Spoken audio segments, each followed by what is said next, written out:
¿Os apetece que charlemos un poquito sobre monsteras? Pues quédate en el vídeo, que empezamos.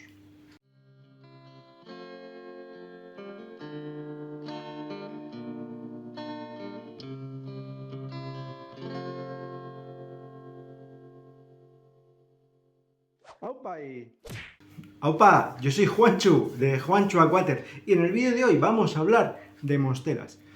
Os voy a hablar de las generalidades de estas plantas y después vamos a pasar a hablar un poco más en profundidad sobre este bello ejemplar que tengo aquí. Bueno, hablar de monsteras quizás sea entrar de lleno y por la puerta grande en el mundo de las aráceas, ya que son vegetativamente hablando los máximos exponentes o de mayor volumen de todo este reino. ¿De dónde provienen las monsteras? Bueno, las monsteras provienen del continente americano, más concretamente de la zona central, ¿vale? Y como máximo exponente o que se nos pueda venir a la mente, encontramos a la monstera deliciosa, una de sus variedades de mayor tamaño, aunque hay otras que pueden competir muy de tú a tú con el tamaño y el porte de esta magnífica planta. ¿De dónde viene la palabra monstera o por qué se les llama monsteras a este género tan bonito? Bueno, la palabra monstera se cree que esa denominación se le ha dado a partir del vocablo latín monstrum, que en su definición inicial implica poco común o inusual. ¿Por qué poco común o inusual? Bueno, porque esta familia de plantas tiene tendencia a tener rasgaduras y agujeros en sus hojas. Estas rasgaduras y agujeros en sus hojas se denominan fenestraciones. Estas plantas, en contra de lo que algunos dicen que son epífitas, yo diría más bien que son hemiepífitas. ¿Qué quiere decir esto? Bueno, que no son epífitas puras, no nacen y se desarrollan ya sobre un tronco de un árbol o un soporte biológico en el caso de un bosque, ¿no? Sino que empiezan su vida abajo en el suelo junto a las raíces de los árboles y según van madurando y creciendo son capaces de crear un rizoma o un tallo cargado de raíces aéreas que les confiere vamos a decirlo, la capacidad de trepar por los árboles en busca de esa luz.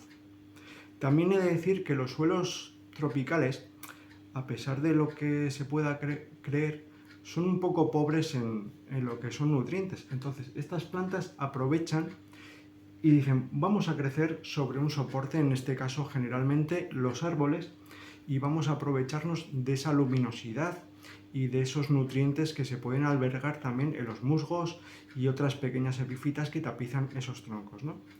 Pues ahí ellas aprovechan ese nicho y crecen exuberantemente sobre estas superficies.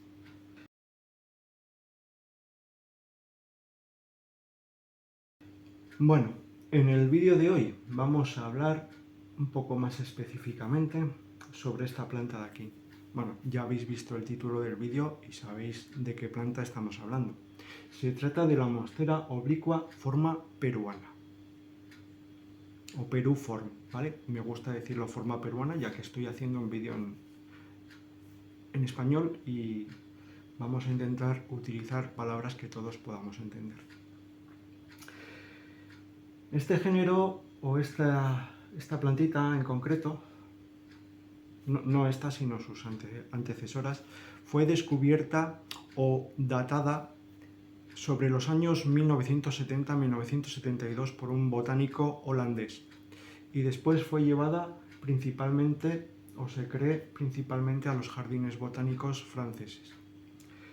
He de decir que yo para buscar toda esta información he tenido que verme varios vídeos de gente, he tenido que cribar mucha información y al final he tenido que recurrir a los archivos de los principales viveros como es el vivero francés y el vivero o jardín botánico inglés, el Real Jardín Botánico Inglés, para encontrar un poco de información real, ya que lo que se puede encontrar pues no convence, sobre todo a los que entendemos un poquito de plantas y se nos mezclan géneros y palabras, ¿no? Aprovecho aquí para decir que todas las plantas, y esto me enfada un poco, todas las plantas ya tienen un nombre y un apellido. Generalmente el primer nombre, como en este caso Monstera, se refiere a este tipo de plantas y después va acompañado de algún vocablo también en latín o griego que describe un poco más sus características o su lugar de procedencia. En este caso tenemos la Monstera oblicua, ya nos da el nombre del género, oblicua, su particularidad, sus hojas obloides, y además nos dice forma peruana, ¿no? También se atribuyen localizaciones tipo o nombres de descubridores o fechadores o datadores en este caso. Entonces, cuando vas indagando un poco sobre esto y vas buscando información, te das cuenta que esta planta, yo creo que intencionadamente, ha sido confundida o está siendo vendida bajo otros nombres, o incluso que otras especies distintas están tomando el nombre de esta planta para aprovechar así y subirles el precio. Ya que, bueno, indagando, hemos podido constatar que un esquejito de esta planta, de esta familia, de la Monstera oblicua forma peruana, se ha llegado a pagar hasta $23.000 por un esqueje o incluso un trocito de esqueje sin enraizar. Con lo cual, dado su escasez, porque en el medio en el que se descubrió, en la zona de Perú, en las selvas peruanas, de donde es originaria esta planta, ha habido muy pocos avistamientos, a día de hoy no llegando a superar prácticamente los 200 avistamientos de esta planta o localizaciones tipo de esta planta en su hábitat natural. Esto ha dado a que, dado a su llamativo follaje y el interés de cultivadores y botánicos, ha dado lugar a que los precios en su día subieran por las nubes, siendo inasequibles para la mayor cantidad de los apasionados como yo, e incluso que otras especies hayan sido vendidas haciéndose pasar por la Monstera oblicua Perú. ¿Por qué esto? Bueno, porque hay especies que en su forma juvenil, como la Monstera adansonii, la acuminata, o el clon de la adansonii, la Monstera epipremniformis, o llamada esqueleto, en su forma juvenil son muy parecidas, aunque si tenemos dos delante nos vamos a dar cuenta de que no lo son. Pues bueno, todavía a fecha de hoy, si hacéis una búsqueda por Google buscando adquirir esta planta, vais a daros cuenta del error garrafal del nombramiento de estas plantas, simplemente para aprovecharse del nombre de esta planta y hacer que los otros esquejes o plantitas que adquirimos suban el precio. Bueno, os voy a dejar por aquí en este vídeo las especies principales con las que se ha ido confundiendo esta planta en su forma juvenil y en su forma adulta. Veréis como incluso la adansonii, la acuminata o la esqueleto no tienen nada que ver desde que son juveniles hasta que maduran. Por contra, esta planta, al madurar, la única diferencia que vamos a tener es un mayor aumento o mayor tamaño de la hoja y de las fenestraciones, mientras que las otras hojas de las plantas o el follaje de las otras especies que os voy a mostrar simplemente no tienen nada que ver. Se vuelven unas hojas mucho más coriáceas, más rígidas, y el dibujo y características de la hoja cambia por completo.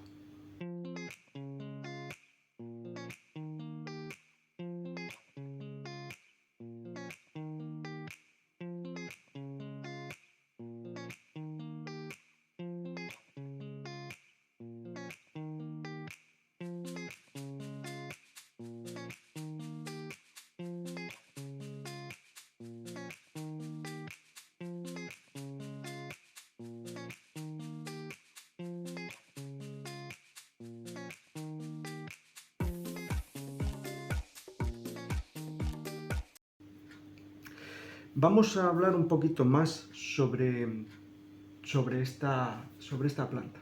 Deciros también que, bueno, bajo el nombre de oblicua podemos encontrar otras 3 especies distintas que no tienen nada que ver con esto, ¿vale? Tales como la Monstera oblicua amazonas, la Monstera oblicua de Pangui y la Monstera bolivia. Os pondré también alguna foto.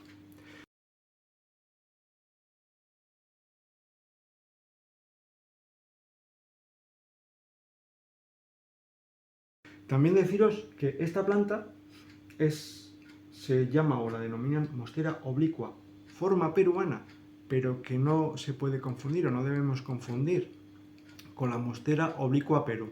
También os voy a poner una fotito por aquí.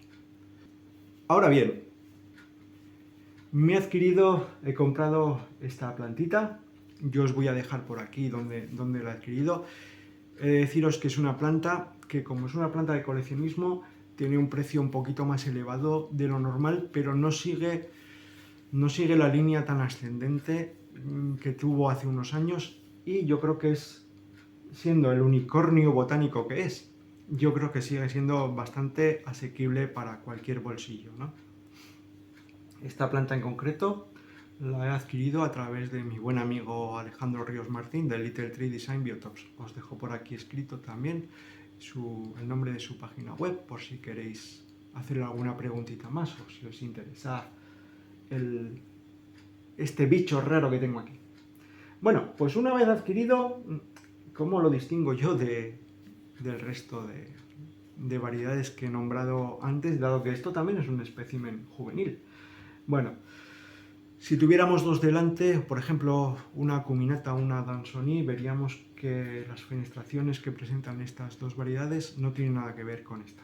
Generalmente la Dansonii o la acuminata, sus fenestraciones son más bien redondeadas y un poco simétricas. Esta de aquí, os voy a poner una foto donde se verá mejor, son unas fenestraciones un tanto erráticas. Y como os digo, mientras que esas otras variedades en su estado juvenil se pueden confundir, una vez llegadas a la madurez no van a tener nada que ver. Mientras que el fenotipo de las hojas de la Dansonii y la acuminata van a cambiar notablemente, esta no va a cambiar tanto, simplemente crecerá en tamaño y sus fenestraciones serán aún mayores, llegando a ser el tamaño de las fenestraciones casi el 90% del espacio que ocupa la hoja. Es decir, va a ser un agujero con algo verde redondeándolo y salpicándolo por medio, ¿no? Unas venitas finas. Aquí se puede ver ya cómo empieza a tomar esa forma. Como veis, no sé si lo vais a ver, no quiero moverla mucho porque está recién trasplantada.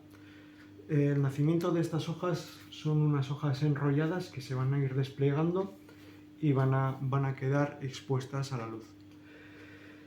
Una vez tenido esto, también esto en cuenta cuál es el factor determinante para decir, Juan, tienes una Monstera oblicua verdadera. Bueno, ¿veis esto de aquí? Este estolón de aquí. Este estolón se cree que crece buscando mejores condiciones de cultivo, es decir, mayor cantidad de luz, nutrientes y un soporte por el que escalar. Pero también he de deciros que en su estado natural, en su estado salvaje, también da estolones de este tipo y pueden llegar a medir hasta 20 metros de largo. O sea que no es poca broma. Esta planta, la Monstera oblicua forma peruana, quizás sea uno de los representantes de tamaño más contenido, mientras que la Monstera Dansonii, la Monstera deliciosa y otro tipo de géneros o de especies de este género pueden llegar a tener portes muy grandes. Esta monstera se cree que no alcanza más que un máximo de 1,5 metros o 2 metros en su estado salvaje y en perfectas condiciones. En casa posiblemente sea algo un tamaño un poco más contenido, pero bueno, yo creo que es un ejemplar digno de tener en casa y contemplar. ¿Cómo hemos tratado este ejemplar una vez adquirido? El sustrato en el que está es un sustrato que mantiene bastante cantidad de humedad, pero es un sustrato muy aireado y drenante.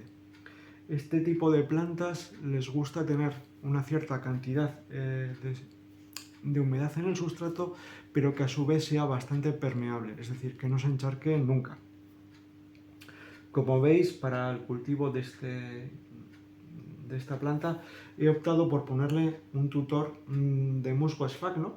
Es un tutor que por la parte de atrás es cerrado para que no evapore en demasía, y por la parte delantera tiene unos orificios que dejan el musgo esfagno al descubierto. ¿Por qué es esto? Bueno, porque yo quiero cultivar esta planta o llevarla un poco a su estado más óptimo o de perfección de cultivo, ¿no? No sé si lo voy a conseguir, pero lo voy a intentar. Entonces vamos a aprovechar las características que tienen estas plantas, que son el de trepar y escalar. Pero al trepar y escalar, estas plantas también dan unas raíces adventicias que se adhieren al soporte sobre el que están trepando. Y en este caso es el tutor de musgo. Aquí van a tener fácil enterrar sus raíces y encontrar la humedad y alimento que necesiten, dado que el riego principalmente de esta planta a futuro lo haremos a través del tutor de musgo. Esta planta, como os digo, es una planta que proviene de las selvas, de las zonas selváticas de Perú. Por lo tanto, creo que más fielmente de la zona de Iquitos o por ahí, o zona de Loreto. Entonces, ¿qué ocurre allí? Hay un estado, una cantidad de humedad ambiental elevada, rondando el 70-80%. En casa, como norma general, no podemos llegar a tales concentraciones de humedad ambiental sin poner en peligro nuestra propia salud, ¿no? Entonces, ¿cuál sería buena opción para cultivar esta planta? En un terrario. En un terrario cerrado, nosotros ahí controlamos el gradiente de humedad y podemos llevarlo casi hasta el 100%. Pero me parece un despropósito esta planta. Una planta con características trepadoras, yo creo que tenerlo en un terrario pequeñito de medio metro de altura sería un poco entorpecerle el crecimiento o limitarle el crecimiento. Entonces aquí, al optar por un tutor de musgo, como veis está en una maceta transparente, no por nada en concreto. La gente suele cultivar estas plantas en macetas transparentes, yo simplemente porque la tenía. La gente suele cultivarlas porque les gusta ver las raíces, cómo van, cómo vienen y la salud de las raíces. Yo no lo he hecho por ese aspecto, por haber cogido una maceta plástica marrón negra y yo tan contento. A mí no me hace falta ver en todo momento el estado de las raíces. Vamos a ver el estado de las raíces a través de sus hojas, los que hemos cultivado ya estas plantas. Entonces, al ser una maceta de plástico que no tiene peso y tener una altura ya que iremos ampliando con tutores de musgo, la he metido en un cubre macetas simplemente porque esto es cerámico y pesa como kilo y medio. Esto va a dar estabilidad al conjunto. Una vez la planta se desarrolle y crezca y añadamos otra parte del tutor, nos va a dar estabilidad para que no se nos caiga. Como bien os digo, ¿cómo podemos aumentar la humedad ambiental para que esta planta se sienta más a gusto? Es decir, que todas las plantas que tienen fenestraciones también requieren un gradiente de humedad mayor, ¿vale? Porque la hoja es el principal método de hidratación que tienen las plantas ambientalmente. Entonces, al poner yo este tutor de musgo, también localmente, o sea, yo en la habitación posiblemente en mi casa tenga en torno al 60% de humedad, ya que con los acuarios y demás la humedad del ambiente sube considerablemente teniéndolos, pero localmente, teniendo este tutor siempre empapado, que no, o sea, húmedo, que no empapado y chorreante, también localmente se va a generar un gradiente de humedad más alto en la zona donde la planta está. También podemos aprovechar y agruparla con otras plantas parecidas que requieran un cuidado parecido y también si hiciera falta puntualmente algún pequeño humidificador puesto cerca de las plantas. Yo creo que no me dejo nada. Espero que hayáis disfrutado del vídeo. que me comentéis cualquier curiosidad.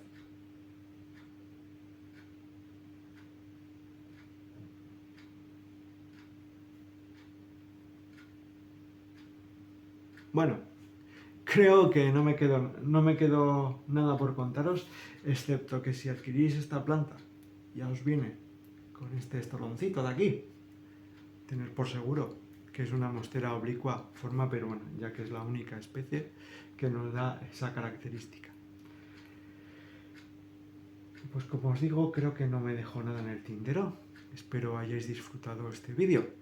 Me lo hagáis saber con vuestro like y vuestros comentarios, y cualquier duda o sugerencia al respecto será contestada dentro de mis conocimientos. Próximamente haremos algún vídeo de alguna arácea más y os contaré alguna otra curiosidad. Un saludo y hasta el próximo vídeo.